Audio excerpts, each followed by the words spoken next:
তো এখানে তিনটা বিন্দু আছে, তাই তো? আমি তোমাকে বিন্দুগুলো জাস্ট আঁকা শিখাই। উপপাদ্যটা সহজ, কিন্তু তোমাদেরকে এই উপপাদ্য প্রমাণ করার আগে এটা বুঝতে হবে যে ত্রিভুজের কোন একটা ত্রিভুজের মধ্যে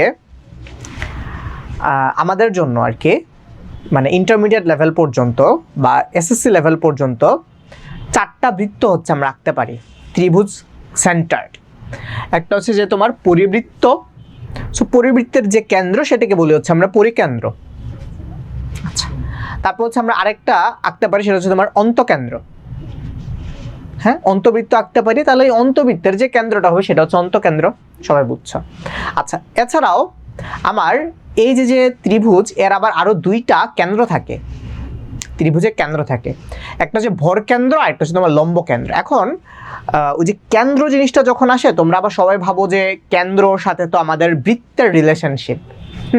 তাহলে ভর কেন্দ্র আর লম্ব কেন্দ্র জিনিসটা কিভাবে আসলো? কারণ ভর কেন্দ্র আর লম্ব কেন্দ্র এটা কিন্তু আবার ত্রিভুজ বৃত্ত এটার সাথে রিলেটেড না, শুধুমাত্র ত্রিভুজের সাথে রিলেটেড হচ্ছে আমার ভর কেন্দ্র। ভর কেন্দ্র মানে হচ্ছে, আমি নর্মালি তোমাকে বলি ফিজিক্সের ভাষায়, ভর কেন্দ্র কোনো একটা জিনিস বা অবজেক্টের টোটাল যে ভর একটা পয়েন্টে কাজ করে। সো ফর এক্সাম্পল ধরো যে এটা খুব হেভি ওয়েট একটা ব্যাটারি। হ্যাঁ, তো এই ব্যাটারিটা যেহেতু সুষম, যদিও মোটামুটি পুরোটা সুষম না, এখান দিয়ে একটু উঁচু নিচু আছে, তো মোটামুটি মাঝখানে এটার হচ্ছে আমি ভর কেন্দ্রটা খুঁজে পাবো। দেখো এই যে এত বড় একটা ব্যাটারি, আমি মোটামুটি যদি, যেহেতু এটা একটু বেশি ফ্ল্যাকচুয়েট করতেছে, এটা মনে ধরে রাখা যাবে না, এই যে দেখো আমি তাও ট্রাই করি একবার।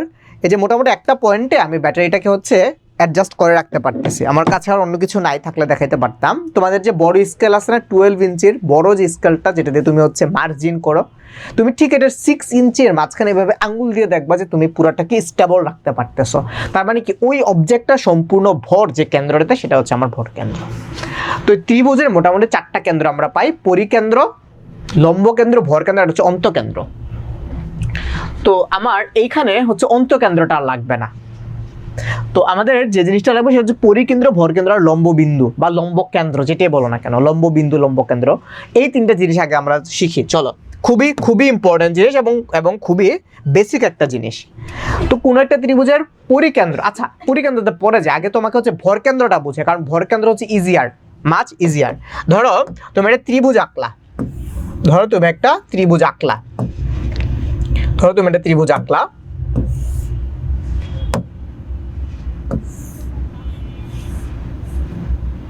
আমি এই ত্রিভুজটাকে একটু বাড়াই দিই, মানে এই বাহুটাকে একটু বড় করে দিই।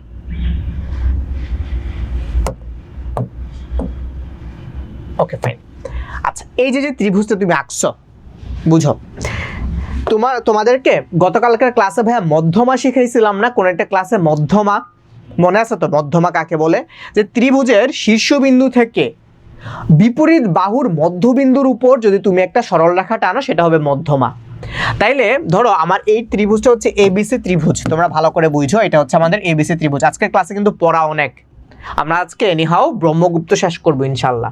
তাইলে এই এবিসি ত্রিভুজের মধ্যে ধরো বিসি বাহুর মধ্যবিন্দু ধরো হচ্ছে যে এটা, আমি শিওর না যে এটা মধ্যবিন্দু হয়েছে কিনা, বাট চোখের দেখে যতটুকু মনে হয়, ধরো এটা হচ্ছে আমার বিসি বাহুর মধ্যবিন্দু, ঠিক আছে?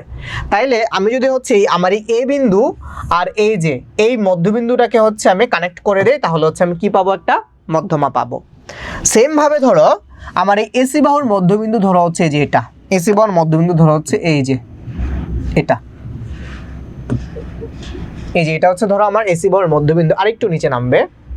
এখন আমি যদি এই যে বি বিন্দুটা, এই যে দেখো বি বিন্দু আর হচ্ছে আমার এই যে এসি বাহুর মধ্যবিন্দু, এটাকে কানেক্ট করে দেই, হ্যাঁ এটাকে কানেক্ট করে দেই, তাহলে আমি হচ্ছে যে ধরো এটা কি নাম দিলাম, যে ধরো বিই মধ্যমা, এটাকে ধরো ডি মধ্যমা। আচ্ছা, আবার আরেকটা ধরো হচ্ছে তোমার এই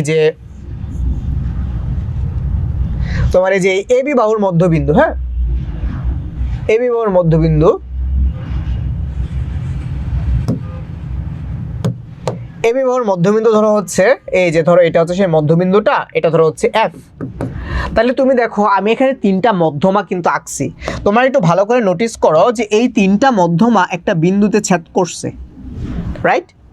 হ্যাঁ, তাহলে ত্রিভুজের 3টা মধ্যমা যে বিন্দুতে ছেদ করে এইটা হচ্ছে তোমার ভরকেন্দ্র। এই যে তুমি কেন্দ্রবিন্দুটা পাইছো, তিনটা মধ্যমার ইন্টারসেক্ট পয়েন্ট বা ছেদবিন্দু, এটাই হচ্ছে তোমার ওই ত্রিভুজটার ভরকেন্দ্র। তাহলে লিখো যে কোনো ত্রিভুজে, সুন্দর করে লিখো, ভাইয়া বলে দিচ্ছি, কোনো ত্রিভুজের মধ্যমা ত্রয়, মধ্যমা তোমরা এখানে অনেকে দয় লিখো, মধ্যমা দয়, মধ্যমা কিন্তু দয় না, মধ্যমা ত্রয়। ত্রয় মানে কি তিনটা মধ্যমাই, হ্যাঁ, তিনটা মধ্যমাই, মধ্যমা ত্রয় যে বিন্দুতে ছেদ করে ওইটা হচ্ছে তোমার ওই ত্রিভুজের ভরকেন্দ্র। তোমরা কি জানো এই ভরকেন্দ্রকে কি দিয়ে ডিনোট করে? এই ভরকেন্দ্রকে হচ্ছে তোমার ক্যাপিটাল জি দিয়ে ডিনোট করে। কেন ক্যাপিটাল জি দিয়ে ডিনোট করে এটিকে আবার বলে দিতে হবে, ওই যে গ্র্যাভিটেশনাল পয়েন্ট বা গ্র্যাভিটি পয়েন্ট যেটা, এই জন্য এটাকে হচ্ছে তোমার ভরকেন্দ্র ডিনোট করে। এই যে তোমার ভরকেন্দ্র, তাহলে এখন আমরা কি পড়তেছি? এখন আমরা পড়ছি হচ্ছে ভরকেন্দ্র। সবাই কি, সবাই বুঝছো ভরকেন্দ্র কি জিনিস? সবাই বুঝছো ভরকেন্দ্র কি জিনিস? কোনো একটা ত্রিভুজের মধ্যমাত্রয় যে বিন্দুতে ছেদ করে সেটা হচ্ছে আমার ভরকেন্দ্র। সবাই বুঝছি, সবাই ভরকেন্দ্র বুঝছি, ক্লিয়ার?